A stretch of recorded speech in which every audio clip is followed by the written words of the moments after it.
Olá! Nós voltamos para a nossa segunda aula neste curso da dimensão social da evangelização, segundo a Evangelii Gaudium do Papa Francisco. Na aula de hoje, o nosso objetivo é reconhecer quem são os pobres para a igreja. Gostaria de recordar, que eu não coloquei na aula passada, que o Papa Francisco ele trabalha uma metodologia, que é o reconhecer, interpretar e escolher.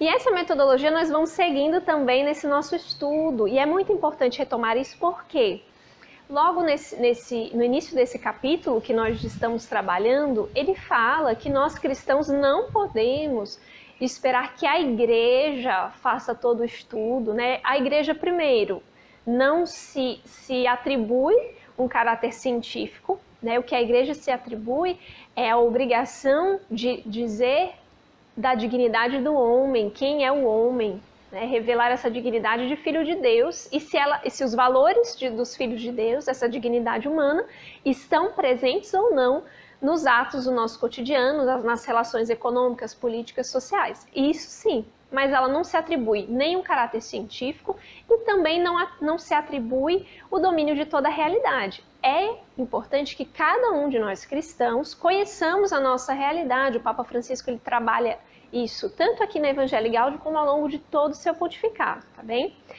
E então, esse passo de reconhecer, que é o que a gente está caminhando ainda nele, é atribuído a todos nós. Então você também pode ir se questionando como reconhecer a realidade em que você vive.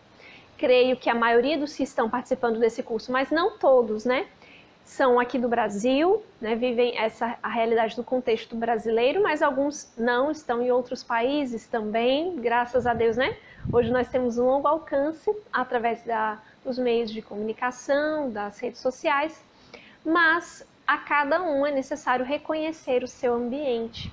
E na aula de hoje, então, nós vamos reconhecer quem são os pobres para a igreja.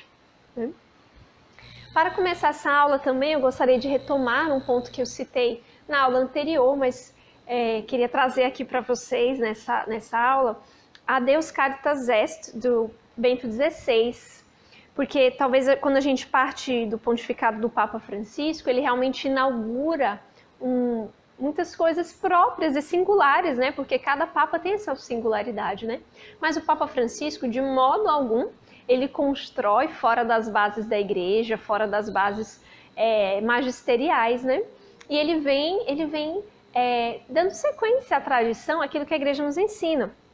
E sobre a dimensão social, sobre essa dimensão de quem é o pobre para a igreja, sobre a dimensão que nós temos até um curso específico disso, sobre a opção preferencial pelos pobres, Aqui, Bento XVI vai dizer para a gente, na Deus Caritas Est, o Bento XVI nos diz assim: a natureza íntima da igreja exprime-se num tríplice dever. Primeiro, anúncio da palavra de Deus, querigma e martiria. Segundo, celebração dos sacramentos, a liturgia. E terceiro, serviço de caridade, a diaconia. São deveres que se reclamam mutuamente, não podendo ser separados dos outros.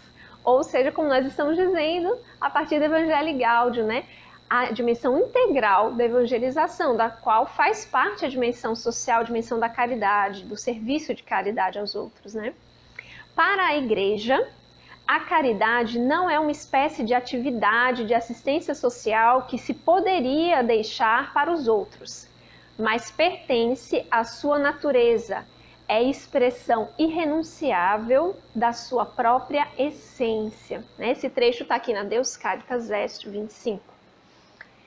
A caridade faz parte da essência da igreja. E aí nós podemos recordar a carta São João, Deus é amor, Deus é caridade.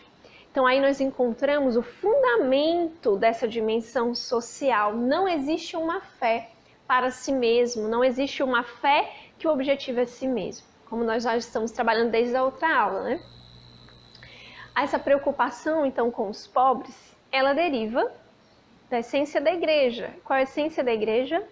Cristo. Uma fé autenticamente cristã é uma fé autenticamente voltada para o outro e para o outro que mais precisa de mim, né? Recordando a parábola do bom samaritano, né? O próximo é aquele que Deus me confia para fazer a caridade, o próximo é aquele que Deus me confia para amá-lo. E esta é a essência do Evangelho, essa essência que fundamenta essa escolha pelos pobres, que fundamenta a caridade dentro da igreja. Não é nenhuma ideologia, não é nenhuma construção social, sociológica, temporal, é uma construção a partir de Cristo que se fez pobre. Isso é belíssimo, muito belo, né? Porque a igreja, então, acredito que nós trabalhamos muito isso no curso dessa opção preferencial, mas eu gostaria de retomar aqui, assim, essa beleza. Por que a igreja faz opção preferencial pelos pobres? Porque a opção preferencial da igreja é por Cristo, e Cristo é pobre. Cristo se fez pobre por amor a nós. E Cristo ama os pobres, né? Só nós aprofundarmos o Evangelho, né? A vida de Cristo, todo o itinerário cristão, né? O itinerário da espiritualidade cristã interior, né? De oração mesmo, ele nos deve conduzir a ter os mesmos sentimentos de Cristo. Esse é o objetivo da nossa caminhada com Ele, né? Ter os mesmos sentimentos.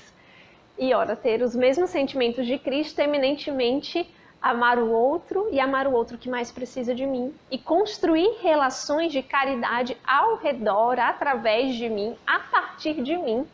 Então, esse fundamento cristológico, ele é essencial para que nós possamos prosseguir e ter, de fato, uma clareza, uma tranquilidade, uma segurança em agir socialmente no mundo a partir da fé em Cristo, que não está fundamentado em nenhuma outra coisa. Não sei se vocês percebem que não é necessário fundamentar em outra coisa, não é necessário trazer outros elementos, que não o próprio Cristo, né? Que não a própria vida de Cristo. Isso é muito importante. E convido você também, né, que está acompanhando esse curso e deseja aprofundar então essa dimensão, que o primeiro ponto para aprofundarmos a dimensão social da evangelização, porque é o primeiro ponto para aprofundarmos a dimensão da evangelização, é aprofundarmos a experiência com Cristo. Cristo que é a boa nova, Cristo que é o novo anúncio.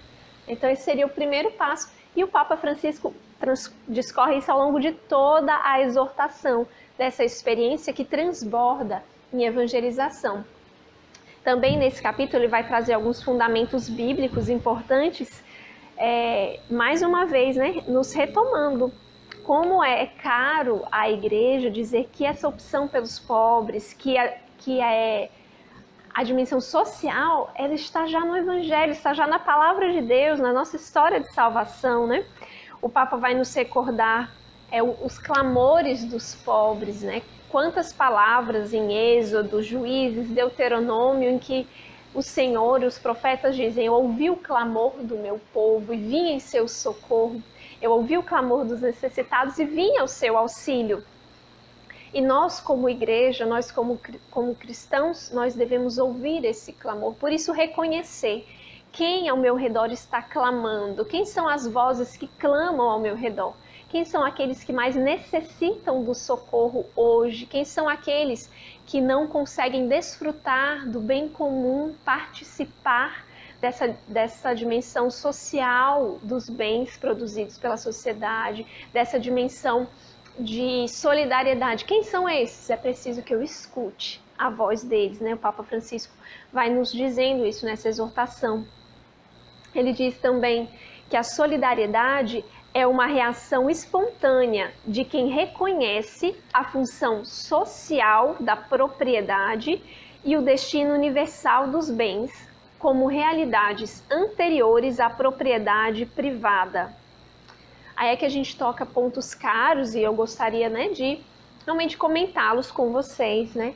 É importante, como eu trouxe ontem, né, não está aqui hoje comigo, mas está ali já, né, o nosso compêndio da doutrina social da igreja. É importante que a gente conheça a doutrina social e conheça esses conceitos, né?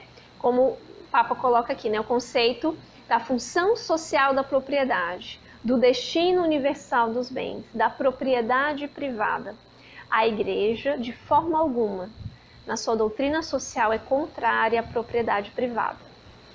o que a igreja diz é que antes do direito da propriedade privada está a função social da propriedade e o destino universal dos bens. Na criação e através da nossa participação na criação, Deus destina, Deus cria e nos faz colaboradores dessa criação, bens para todos. Essa é a destinação universal. Deus não cria bens ou nos faz colaboradores da sua criação para que nós cercemos estes bens, mas para que esses bens sejam colocados ao todo, à construção do bem comum, né, dessa destinação universal e da função social da propriedade. Né? Antes de ser minha, antes de ser uma propriedade privada, ela tem uma função social que é de colaborar com o bem comum, que é colaborar com o bem e a beleza da construção social. Quantas coisas nós podemos construir através de talentos, de habilidades pessoais, através, né, de realidades que só você consegue transformar, por exemplo, um material, né? Só alguém que tem o dom mesmo da pintura, por exemplo, né, consegue pegar uma tela em branco, tinta, que são materiais concretos, né, e fazer um belíssimo quadro. Eu não tenho essa habilidade, infelizmente, né? Só alguém que tem essa habilidade, por exemplo, dos cálculos, né, consegue, através do estudo da engenharia, né, construir belas construções que nós temos. Isso é colocar a serviço os dons que Deus me deu e também que passam pela propriedade, passam pelos bens, mas a favor dos outros. Esse é o fundamento quando a igreja fala de propriedade privada. Antes ela fala disso, dessa função social e da destinação universal. E é o que o Papa Francisco vai dizer, que a solidariedade, então, ela é espontânea quando nós compreendemos isso. A solidariedade, ela brota como uma resposta espontânea de quem compreende que aquilo que Deus nos dá é para o serviço, é para a construção do bem, e que graça é poder usufruir e dar usufruto aos nossos irmãos e permitir usufruto aos nossos irmãos. E nessa questão também dos bens, da propriedade, né, vamos aprofundando também o que é o conceito então de pobreza, né? Hoje nós temos várias pesquisas ao redor do mundo, sobretudo financiadas pela ONU e outras organizações, sobre as dimensões da pobreza, sobre quem são os pobres, onde estão os pobres. E nós temos um padrão básico, né, que nós conhecemos, que é os pobres e aqueles que estão abaixo da linha da pobreza e abaixo da linha da extrema pobreza. Nós vamos trazer dados também na próxima aula, né? Nós vamos trazer imagens, dados. Mas além disso, além da dimensão de renda financeira, né, que também constitui, caracteriza e compõe o conceito de pobreza, nós, nos estudos, né, sociais, nós vamos também descobrindo outros aspectos da pobreza, que também o Papa Francisco diz aqui, né? Ele diz na exortação, né? Nós queremos voar alto, não só dar dinheiro, nós queremos dar dignidade, educação e, sobretudo, trabalho. Nos estudos sociais, até a década de 70, né, foi ainda muito majoritariamente trabalhada a questão de pobreza como acesso à renda, né?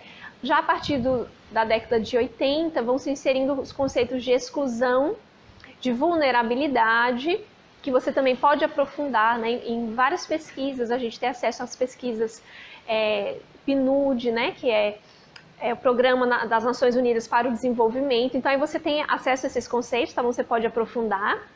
A gente vai passando aqui só um pouco para a gente conhecer essa fundamentação também teórica. E a partir da década de 90, surge então o conceito de pobreza multidimensional, que trabalha muito a questão do acesso, né? Não é só poder ter, mas ter o acesso ou não.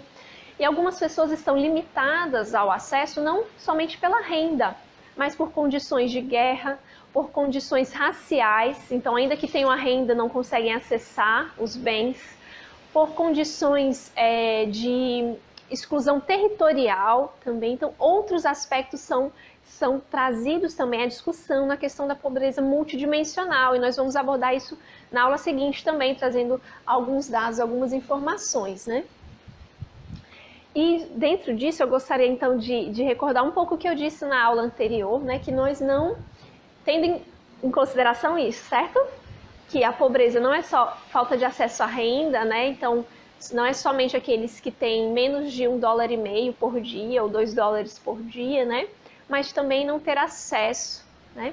Mas o Papa Francisco, ele vai dizer dessa dimensão muito relacional também da pobreza, né?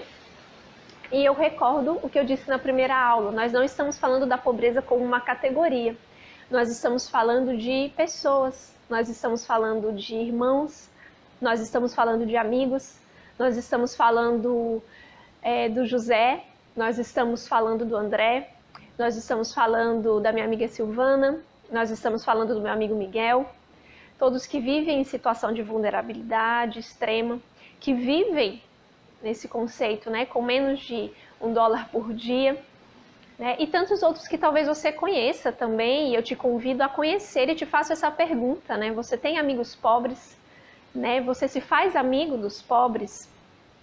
É uma questão que o Papa Francisco coloca para nós e nós vamos também aprofundar na aula seguinte, essa dimensão da amizade, né, mas quem são os pobres? Para mim, é uma pergunta que nós precisamos ter no nosso coração e precisamos refletir sobre ela.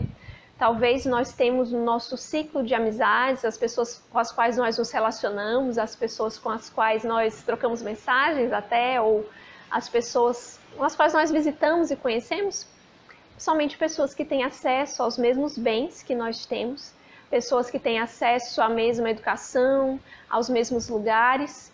E isso não é construir o reino, isso não é construir o reino mesmo de Deus, né? O reino de Deus ele é construído pelas nossas diferenças, o reino de Deus é construído pelo encontro. Tema tão caro ao Papa Francisco, né? Eu preciso encontrar o pobre para então partir para essa ação de caridade, né? Como seria óbvio, é impossível exercer a caridade com quem eu desconheço, né? Eu preciso primeiro encontrá-lo. E nós vamos também aprofundar nas aulas seguintes essa dimensão da caridade estrutural, para trabalhar as dimensões estruturais. Uma caridade que não é só uma solidariedade de pessoa a pessoa, uma solidariedade intimista, que o Papa Francisco inclusive trabalha na exortação, que a minha caridade não deve ser voltada para a minha satisfação, para o meu conforto, até mesmo para que eu me sinta em paz, porque eu dei uma destinação social aos meus bens, à minha propriedade. Não. A caridade ela deve estar dentro da estrutura da sociedade, ela deve permear e dirigir as escolhas sociais, econômicas, políticas, e nós vamos colocar isso também nas próximas aulas. Eu espero você e vamos encerrando essa aula de hoje também com mais um trecho da oração do Papa Francisco a Nossa Senhora. Em nome do Pai, do Filho, do Espírito Santo. Amém. Vós, cheia da presença de Cristo, levastes a alegria a João, o Batista, fazendo-o exultar no seio de sua mãe. Vós, estremecendo de alegria, cantastes as maravilhas do Senhor. Vós que permanecestes firme diante da cruz com uma fé inabalável e recebestes a jubilosa consolação da ressurreição, reunistes os discípulos à espera do Espírito, para que nascesse a Igreja evangelizadora. Alcançai-nos agora um novo ardor de ressuscitados, para levar o Evangelho a todos. Mãe do Evangelho vivente, manancial de alegria para os pequeninos, rogai por nós. Amém. Aleluia. Em nome do Pai, do Filho e do Espírito Santo. Amém. Até a próxima aula. Shalom.